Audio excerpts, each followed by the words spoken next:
Est-ce que toi, tu as su que tu t'es fait pour faire rire les autres? Après, plus jeune, déjà, ce qui m'intéressait, c'était le sens comique. La chose comique, c'était la chose qui m'intéressait vraiment beaucoup plus, beaucoup mieux que certaines.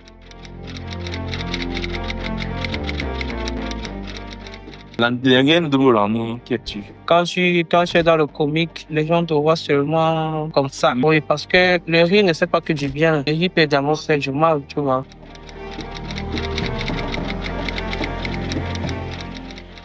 Moi aussi, vous faites arriver une prestation. Après, quelqu'un m'a dit que bon, drôle amour, tu fais un globe spécial. Moi, je joue drôle amour. Un jour, ça va la fois. La forme d'homme, c'est comment? Ah, moi, je vais toujours bien. Toujours bien. Mais là, tu te sens comment? Je ne même pas, mon frère. Je ne sais pas pourquoi il va aller de mal. Ok. Donc, est-ce qu'en 2 mots, tu peux te présenter? 2 mots. Deux Deux. mots. Ouais. C'est tout, non? Ouais, Dolo Lamo, artiste humoriste camerounais, je suis également comédien de théâtre à la base et comédien audiovisuel.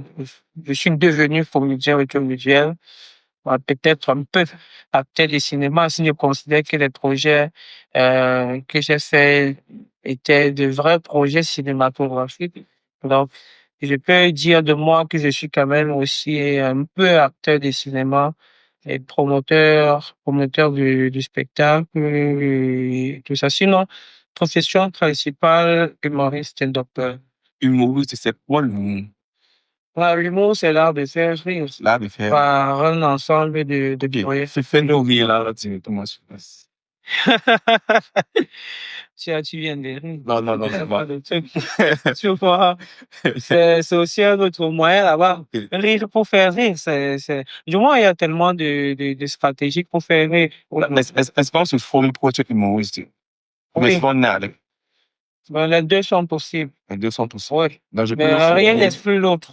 Du moins, tu peux naître humoriste et décider de te former davantage, de te perfectionner. Ouais. Tout comme tu peux ne pas l'avoir en toi, peut-être c'est pas idée, mais tu décides de te former parce que c'est un domaine qui t'intéresse et tu veux bien exercer dans ça. Bon, c'est en fait ça. Ok. Et toi, tu t'es formé ou bien tu es né? Ou bien tu es né? Moi, quand je regarde, je peux dire que je suis né avec. Et après, je me suis formé, je me suis perfectionné, en fait. Parce que c'est important. Je peux dire que je suis né avec parce qu'il y a longtemps que je suis quand même un gros parmiseur des galeries. Ouais. Depuis que je suis quand même tout petit. Après, bon. En fait, c'est un truc que tu ressens. Tu ressens. Après, quand à un moment donné de ta vie, tu te rends compte que tout concourt à ça. Tu vois, genre, c'est comme si ta voie est tracée. Tout ce qui arrive dans ta vie est tracé. Tu as comme l'impression qu'en fait, c'est le destin. Tu vois. C'est le destin. Est-ce que toi, tu as su que tu t'es fait pour faire rire les autres? À quel moment? Je ne pense pas qu'il y ait un moment où tu sais ça, vraiment. Après le déclic, quand le déclic arrive, qu'est-ce qui t'a marqué? Déjà, qu'est-ce qui m'a marqué? Je vais pas dire ce qui m'a marqué, mais en fait, déjà, tout dépend de l'intérêt. Après, plus jeune, déjà, ce qui m'intéressait, c'était le sens comique. La chose comique, c'était la chose qui m'intéressait vraiment beaucoup plus, beaucoup mieux que certaines. Beaucoup mieux que la chose dramatique, que la chose, que les autres choses, etc. et tout ça. Donc, euh, depuis tout petit, j'avais de l'intérêt pour ceux-là qui se faisaient dans le comique. Dans, pas que l'humour, forcément. Moi, tout ce qui était comique, ça m'intéressait. Et tout moi, j'étais un très grand comique. Et depuis le collège, quand j'ai commencé à faire du théâtre, c'est vrai que ce n'était pas professionnel. Mais tu vois, dans le théâtre, il y a plusieurs rôles que tu peux incarner. Ouais. Sauf que moi, les rôles qui m'intéressaient la plupart du temps, c'était les rôles comiques. Tu vois. On m'attribuait beaucoup de personnages comiques et j'avais la facilité à les interpréter, tu vois. Donc, c'est là où tu ressens que quelque part, quand même, c'est la chose par rapport à laquelle tu t'identifies le plus. Donc, moi, c'était le comique. Je peux dire que le déclic, c'était à cette période, c'est la période vraiment de quand tu es au lycée et tout ça. C'est à cette période-là que j'ai su que je voulais Réellement. faire rire. Non, pas l'humour réellement, parce que, oui, faire rire, tu vois. Pas n'importe quel moyen. Donc, que ce soit par le théâtre, avec des rôles comiques, que ce soit avec des petits tournages, que ce soit dans la vie active. Derrière Ndolo qui es-tu? Derrière Doloramo, je suis un être humain un peu complexe parce que, tu sais, quand je suis dans le comique, les gens te voient seulement comme ça, tu vois. Euh, c'est vrai que si tu ne poses pas cette question, t'inquiète, personne ne s'intéresse à ça, tu vois. Donc, c'est aussi le type, bon, derrière Doloramo, il y a quelqu'un qui entreprend beaucoup. Ok. Il y a quelqu'un qui entreprend beaucoup. Il y a un gars qui s'appelle Zome Émile Jonathan, mon vrai nom d'ailleurs, et qui a bossé dans beaucoup d'autres secteurs que le mot, qui entreprend par exemple dans l'agriculture depuis quelques années déjà, et qui trouve quand même son compte dans ce sens-là. Tu vois. Beaucoup d'autres business que je ne saurais citer ici. Mais de toute façon, derrière nous, la moyenne, une toute autre personne qui est complètement différente de cette personne-là qu'on voit sur les Pourquoi écrans. Ndolo? Ndolo, non, ça vient juste de mon prénom. Hein. Je n'ai pas voulu chercher trop loin. Ndolo, c'est l'amour. L'amour, c'est mon prénom aimé. Ah, Certaine manière, non, c'est, il y a Ndolo. pas, Ok. il y a pas une longue histoire C'est derrière comme ce ça. nom. Mais maintenant, c'est-à-dire que comme tu fais finalement, là, tu as regardé le nom de l'université.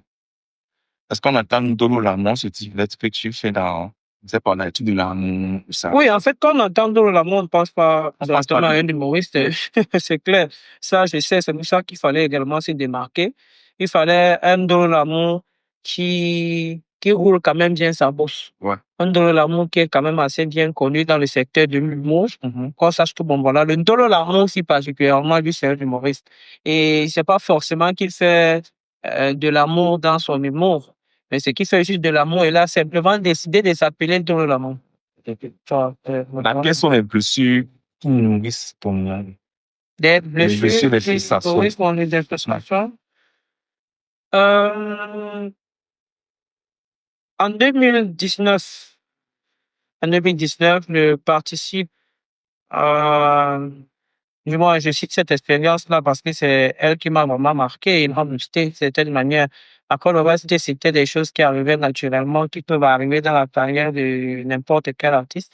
Et cette chose-là m'a vraiment boosté parce que c'est grâce à elle, je peux dire, je suis ici aujourd'hui, je suis là aujourd'hui, tu vois, d'une certaine manière. En 2019, je participe au casting Africa Stand-Up Festival de Valérie Bongo.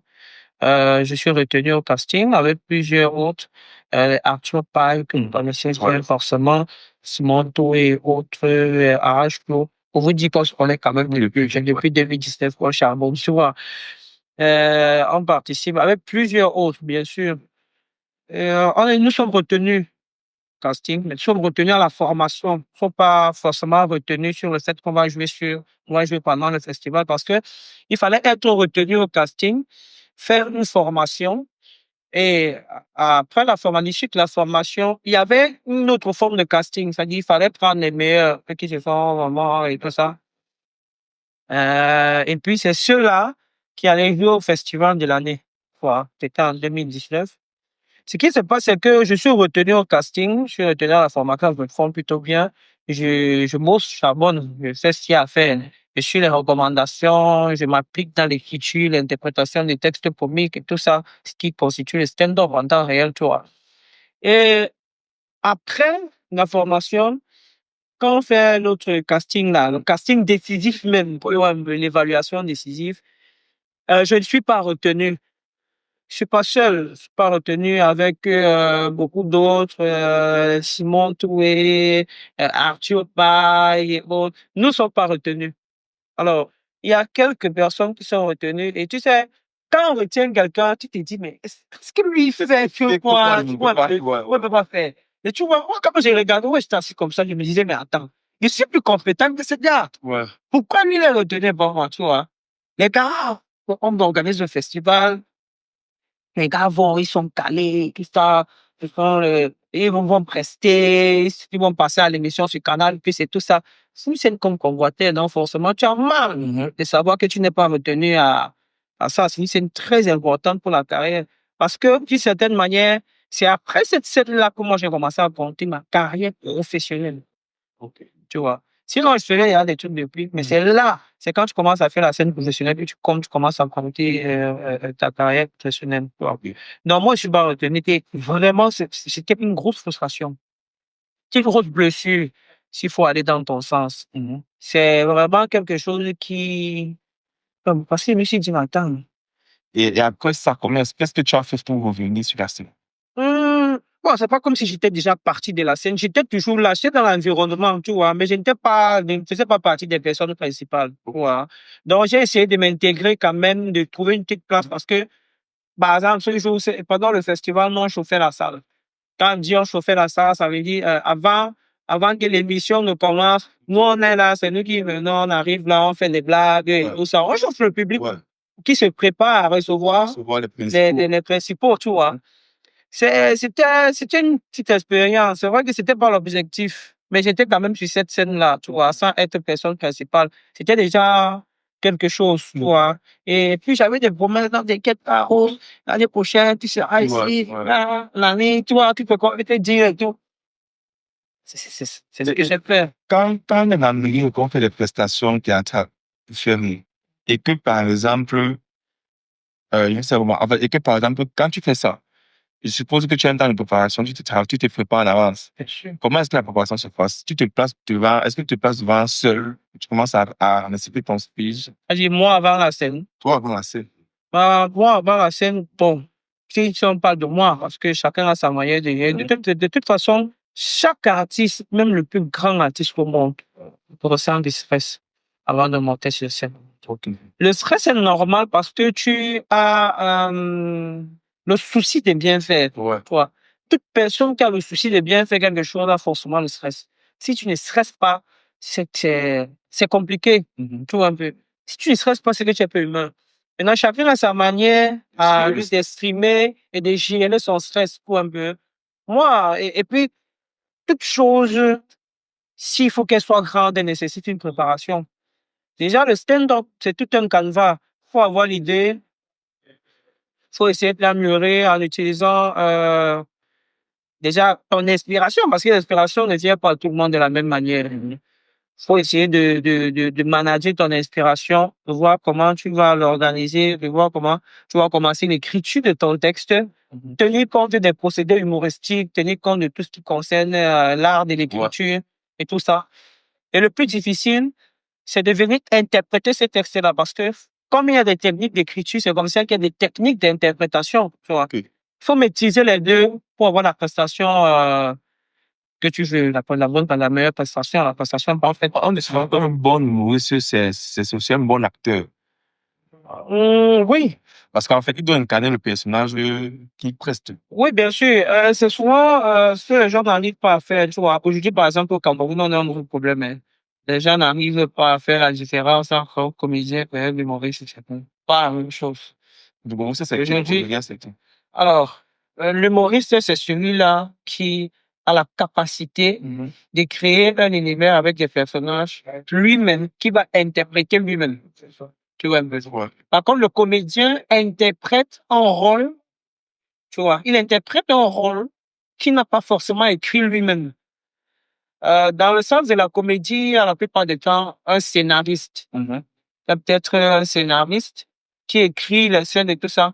Et puis, il y a un comédien qui vient interpréter ces scènes-là, tu vois. Par contre, l'humoriste, c'est celui-là qui a la capacité de créer un univers et d'interpréter les personnages de cet univers lui-même, si jamais il décide d'intégrer des personnages. Mais sinon, il peut simplement créer un truc et l'interpréter de lui-même. Et puis, les techniques d'interprétation dans la comédie et dans l'humour ne sont pas les mêmes, tu vois. Déjà, l'humoriste est face à un public, face à la scène. Il y a la proximité avec le public. Il y a le quatrième mur qui est cassé. Parce que dans le stand-up, dans l'humour, tu fais briser le quatrième mur. Par contre, dans la comédie, que ce soit la comédie de théâtre ou la comédie audiovisuelle, il y a un quatrième qui est le public que tu ne vois pas forcément, que tu dois pas briser, tu vois, c'est pas la même chose. Ok. Maintenant, est-ce que l'autre question que je veux poser, c'est que tu tombes vraiment rire de tout, même quand le monde pleure? On peut rire de tout, mais pas à tout moment. Ok. Tu vois. peut rire de tout, mais pas à tout moment, Ça veut dire que pas même- devant tout le monde. Ça veut dire que même à un moment donné, il faut d'abord s'arrêter. Oui, Décider de ne plus rire. oui, parce que le rire ne fait pas que du bien. Le rire peut également faire du mal, tu vois.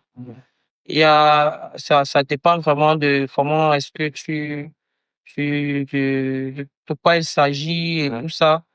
Le rire ne fait pas que du bien. C'est vrai que le rire, à la base, il est censé faire du bien, mais il peut faire du bien à l'un et ne pas faire du bien à l'autre, quoi. Il y a des choses dont tu as ri et qui ne font pas forcément rire l'autre, parce que l'autre est peut-être heurté et d'une certaine manière. C'est pour ça que même quand tu décides de faire rire, il y a la manière. C'est pour ça que ça devient de l'art. Pourquoi? Parce que ce n'est plus comme au quartier où tu vas venir faire rire comme ça, là, juste avec un truc. Non. Le rire devient de l'art et on appelle l'humour. On appelle ça le stand-up parce qu'il y a des techniques, il y a tellement de choses à considérer et tout ça. C'est ça que c'est de l'art, tu vois. Ok. Est-ce que quand toi tu fais une prestation, ou est-ce que tu as fait une prestation, mais aussi des derniers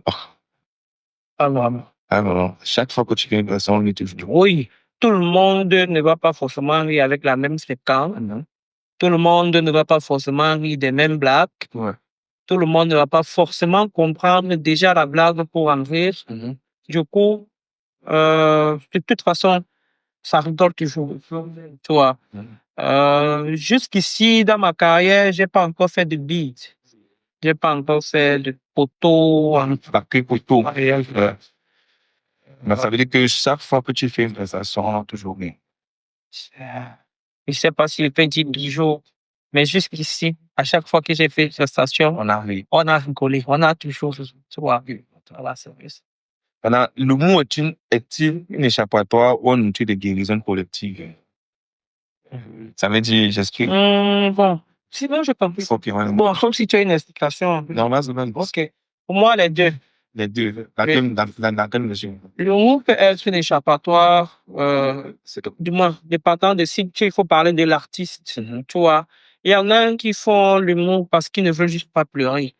Tu vois un peu. Ok. Il y en a qui font l'humour parce qu'ils ont décidé de rire au lieu de pleurer. Voilà, de faire rire au lieu de pleurer. Tu vois. Les temps sont difficiles, par exemple. Ouais. Il y a des gens qui vivent des situations inexplicables, des situations que tu ne pourrais même pas comprendre. Pourquoi? Parce que tu ne peux jamais être à leur place. Ils décident de faire dans l'art, de faire rire. C'est vrai que nous, parfois, faire rire, mais nous-mêmes, on n'a personne pour nous faire rire, tu vois un peu. Mais c'est en faisant rire qu'on trouve du plaisir. L'objectif, c'est de trouver du plaisir dans ça, tu vois. Il y en a pour qui c'est un échappatoire, c'est une échappatoire, tu vois un peu. Parce que, ils se disent, bon, au lieu de me morfondre, de me replier sur moi-même, de m'écarter et tout, je préfère faire ça. Ouais. Quoi, parce que ça me fait plaisir. Maintenant, l'autre sens là, pas? L'échappatoire ou un outil de guérison collective. Un outil de guérison collective. Enfin, forcément, c'est ça. Forcément, c'est ça. Aujourd'hui, les gens viennent écouter les humoristes pour déstresser, Ouais. pour s'évader, pour cesser de penser au mal, pour tellement de raisons qui concourent au bonheur, en tout cas. Maintenant, est-ce que ça t'est arrivé de regarder peut-être une de tes vidéos toi-même et de rire, ou alors que pendant que tu restes, ton humour que tu fais, que tu dis aux autres personnes, tu fais aussi rire en même temps? Oui, oui, bien sûr, plusieurs fois. Et comment tu gères ça? Est-ce que tu vas rire ou bien quand tu es sur scène, Oui, je rigole. tu ris aussi? Je rigole. Tu vois. C'est vrai que, Ok. à la base, c'est pas moi qui suis censé rigoler, mais rien n'est si comme moi aussi. Tout le monde te fait rire, même l'artiste qui est en train de faire rire, tu vois. Et en fait, souvent, ce qui te fait rire, ce n'est pas forcément la blague que tu viens de dire. C'est parfois soit une impro que tu as fait sur place, que quand tu analyses sur le coup, parce que tu sais, quand tu es sur scène, le cerveau réfléchit dans le Oui, c'est vrai. la réaction, c'est tac, tout un peu. Directement, tu as analysé le truc, tu rigoles. Ou alors, c'est la réaction du public face à peut-être une impro ou face à une blague qui te fait rigoler. Il y a également que parfois le public, quelqu'un dans le public peut balancer un truc. Ça te fait rire. Ouais. Ne vois pas pourquoi je vais forcer, genre, alors que ça va te faire rire. Je décide de me retenir. Non, pourquoi? On est là pour s'amuser, on est là. Et puis, il n'y a pas que le public qui vient s'amuser, il y a que l'artiste doit également s'amuser. Ouais. Il y a que l'artiste doit être à l'aise, tu vois. Ouais. Et c'est un partage. Bon, moi particulièrement, moi, la plupart de mes scènes, ce sont des partages. Surtout aujourd'hui, je suis en train de, par exemple, changer ma manière de faire des prestations et tout ça. Aujourd'hui, j'ai beaucoup d'interactions avec le public. Et parfois, j'écoute le public. Parfois, je construis même certains sketchs avec le public. Parfois, une réaction du public me permet de rebondir sur quelque chose et d'enchaîner d'autres. Donc, vu que le cerveau est déjà abordé comme ça, donc, je peux générer facilement ce syndrome. C'est possible, c'est très possible. C'est normal. Un numéro qui doit toucher certains sujets sensibles ou tout oser pour choquer. Tout oser pour choquer. Bon, tout oser, bon, pas forcément pour choquer. Tout oser aussi pour dénoncer simplement. Après, la dénonciation, c'est vrai que parfois ça choque. Et parfois ça concilie, parfois ça change, parfois ça, tu vois. Un humoriste. Si on dit aujourd'hui que l'artiste, doit être le miroir de la société, c'est une phrase bien connue, c'est une phrase bien connue quand même. L'artiste, c'est le miroir de la société. Donc, en l'artiste, tu devrais voir le reflet de la société. C'est-à-dire, l'artiste, c'est celui-là qui, à un moment donné, vient soit traduire la société, soit simplement montrer comment la société est, soit dénoncer quelque chose de la société, et tout ça, soit de mettre un point, mettre un centre un peu donc. De toute façon, l'artiste, c'est celui-là qui doit entendre tout ça. Maintenant, moi aussi, vous faites arriver de faire une prestation et après, quelqu'un est venu, bon, voilà, je sais pas, il te fait un globe spécial.